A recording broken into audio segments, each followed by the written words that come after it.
Husband যদি কোথাও গিয়ে না জানিয়ে কোনো গিফট নিয়ে আসে তাহলে কিন্তু বেশ ভালো লাগে। মাসফির পাপা আমাকে না জানিয়ে অসম্ভব সুন্দর একটা গিফট আমার জন্য নিয়ে এসেছে। আমি তো আলহামদুলিল্লাহ অনেক অনেক খুশি হয়েছি। হ্যালো এভরিওয়ান, আসসালামু আলাইকুম। Welcome back to my new another blog. মাসফিজ ওয়ালডান ব্লগ থেকে মাসফির মম বলতেছি। কি অবস্থা সবার, কেমন আছেন সবাই? আই হোপ যে যেখানে আছেন ভালো আছেন, সুস্থ আছেন। ব্লগটি শুরু করলাম একদম বিকেল থেকে। বিকেলবেলা মা ছেলে হাঁটার জন্য নিচে বের হয়েছি, যেহেতু ওর পাপা ভিন্ন জগতে পিকনিকে গিয়েছে, এখনও কিন্তু আসেনি। মা আর ছেলে সন্ধ্যার সময় এই দেখেন নিচে হাঁটাহাঁটি করতেছি, আর সূর্য কেবল ডুবে যাচ্ছে, অনেক ভালো লাগতেছে দেখতে। ওই দেখেন ডুবে যাওয়ার পর অলরেডি চাঁদও উঠে গিয়েছে। নিচ থেকে উপরে আসার সময় কিছু মুরগির ডিম ছিল, ওগুলো উঠিয়ে নিয়ে এসে এই যে ধুয়ে নিয়েছি, এখন আমি ফ্রিজে রেখে দিব। যারা এই মুহূর্তে আমার ভিডিওটি দেখা শুরু করেছেন তারা প্লিজ একটা লাইক দিয়ে একটা কমেন্ট করে আমার সাথে থাকতে পারেন। আর যদি আমার ভিডিওর কোনো অংশ ভালো লেগে থাকে তাহলে প্লিজ আমার চ্যানেলটি সাবস্ক্রাইব করে দিয়ে আমার পাশে থাকতে পারেন। আর যারা আজকে নতুন আমার চ্যানেলটি ভিজিট করেছেন, আমার ভিডিওর কোনো অংশ যদি আপনাদের কাছে ভালো লেগে থাকে প্লিজ আমার চ্যানেলটি সাবস্ক্রাইব করে দিয়ে আমার পাশে থাকতে পারেন। এখানে কিন্তু দেশি মুরগি এবং লেয়ার মুরগি দুই ধরনের মুরগির ডিম দিয়েছে। দেখতে পাচ্ছেন যেটা বড় সাইজ ওটাই লেয়ার মুরগির ডিম। আলহামদুলিল্লাহ, মাশাল্লাহ। সন্ধ্যা 6টা 6:30টার সময় এই যে মাসফির পাপা কিন্তু অলরেডি চলে এসেছে পিকনিক থেকে।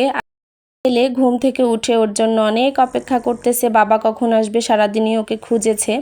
তো ও বলতেছে তোমাদের জন্য একটা গিফট নিয়ে এসেছি। আমি কিন্তু জানি না কি নিয়ে এসেছে। তো সবার প্রথমে এই যে ছেলের জন্য একটা পিয়ানো নিয়ে এসেছে। ছেলের সব ধরনের খেলনা আছে কিন্তু পিয়ানো নাই, তাই পিয়ানো নিয়ে এসেছে। খুব ভালো হয়েছে, আর ছেলে আলহামদুলিল্লাহ অনেক খুশি হয়েছে। তারপরে বলতেছে যে তোমার জন্য কিছু আনি নেই। অবশেষে দেখা গেল সে আমার জন্য একটা টিস্যু হোল্ডার নিয়েছে, আর আমাকে কিন্তু বলেনিও। খুব ভালো লেগেছে আমার কাছে, বিশেষ করে কালারটা গোল্ডেন আর মেরুন। তো আমাকে বলতেছে পছন্দ হয়েছে। আমি বললাম মাশাল্লাহ, আমার খুব পছন্দ হয়েছে, আর কালারটা সবচেয়ে আমার বেশি ভালো লেগেছে। আর কাঠের টিস্যু হোল্ডারগুলা দেখতে কিন্তু অনেক ভালো লাগে, এর মধ্যে যখন টিস্যু সাজিয়ে রাখবো তখন কিন্তু দেখতে অনেক ভালো লাগবে। আর ছেলে তো মাশাল্লাহ তার পিয়ানো পেয়ে এতটা খুশি যে বাজানো শুরু করে দিয়েছে। তো হাজবেন্ড এসে যখন ফ্রেশ হচ্ছে তখন আমি বললাম যে তুমি তো হাসনাহেনা ফুল পছন্দ করো, নিচ থেকে সুবাস নাও। দেখো আজকে উপরে নিয়ে এসেছি, একদম কাছ থেকে সুবাস নাও। তো ও কিন্তু এই ফুলটা খুব পছন্দ করে। ফুলটার সেন্ট নিয়েও আমাকে থ্যাংক ইউ জানালো। প্রত্যেক দিন বিকেলবেলা বলে কি সেন্ট, এই জন্য আমি উপরে নিয়ে এসেছি নিচের গাছ থেকে কিছু ডাল কেটে। রাতে আমি দুধ পিঠা বানাবো, তাই এখানে সব ধরনের মশলা চিনি দিয়ে 1 কেজি দুধ আমি হাফ কেজি পরিমাণ করে নিয়েছি।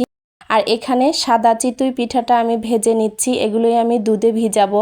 শুধু চিতই পিঠা তো অনেক দিনই খাওয়া হলো, দুধ পিঠা খেতে ইচ্ছে করেছে, তো আজকে আমি অবশেষে দুধ পিঠাটা এই যে বানিয়ে নিচ্ছি। পিঠাগুলা কিন্তু মাশাল্লাহ অনেক নরম এবং তুলতুলে হয়েছে। আর গরম রাখার জন্য এই যে আমি হটপটে রেখে দিয়েছি। সবগুলো পিঠে যখন ভাজা হয়ে যাবে তখন আমি দুধে ভিজিয়ে দিব। আস্তে আস্তে করে সবগুলো পিঠা আমি এই যে ভেজে নিয়েছি, আর এখন দুধের মধ্যে ভিজিয়ে দিব। খুব বেশি পরিমাণে বানাইনি, যেহেতু আমরা বাসায় মাত্র 2-3 জন মানুষ। খুব বেশি পরিমাণে পিঠা হলে দেখা যাবে খেয়ে শেষ করতে পারবো না। তো আর পিঠাগুলো অনেক নরম তুলতুলে হয়েছে। এটা ভিজিয়ে রাখতেছি, কালকে সকালবেলা আলহামদুলিল্লাহ খাওয়া যাবে। আর এপাশে কি করছি বলেন তো, এটা কিন্তু আমি বিট নুন ভেজে নিচ্ছি। বিট নুন ভেজে কৌটায় ভরে রাখলে এটা অনেক ঝরঝরে থাকে, অনেক সময় ভেজে না রাখলে এটা দলা পেকে যায়। আর রাত্রে এই যে বাচ্চাকে যেহেতু স্কুল থেকে নিয়ে আসার পর দিনে কাজ করার সময় পাই না, তো বিকেল থেকে অনেক কাজ করেছি। আর এখানে কিন্তু আমি সব প্লেট বাটিগুলো ধুয়ে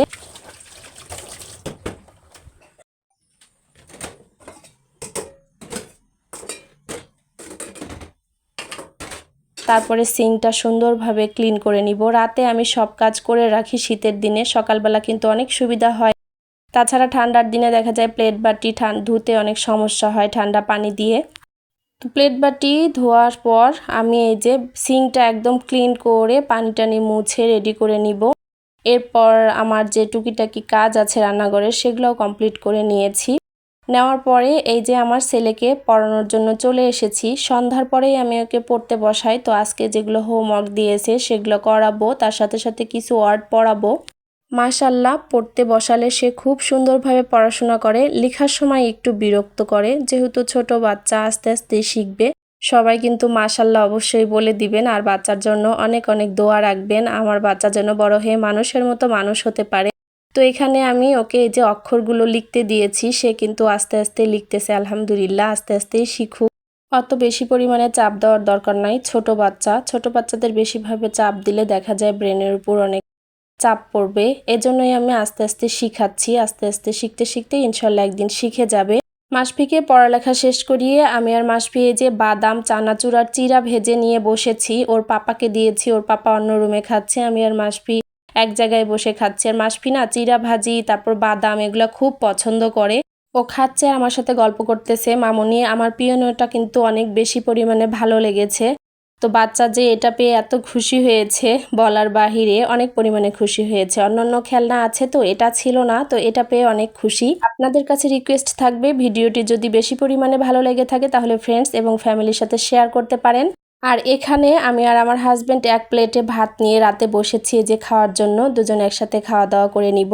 আজকের মতো ভিডিওটি এখানেই শেষ করে দিচ্ছি। দেখা হয়ে যাবে নেক্সট কোনো ভিডিওতে। ততক্ষণ পর্যন্ত সবাই ভালো থাকবেন, সুস্থ থাকবেন, আমাদের জন্য দোয়া রাখবেন। আল্লাহ হাফেজ সবাইকে।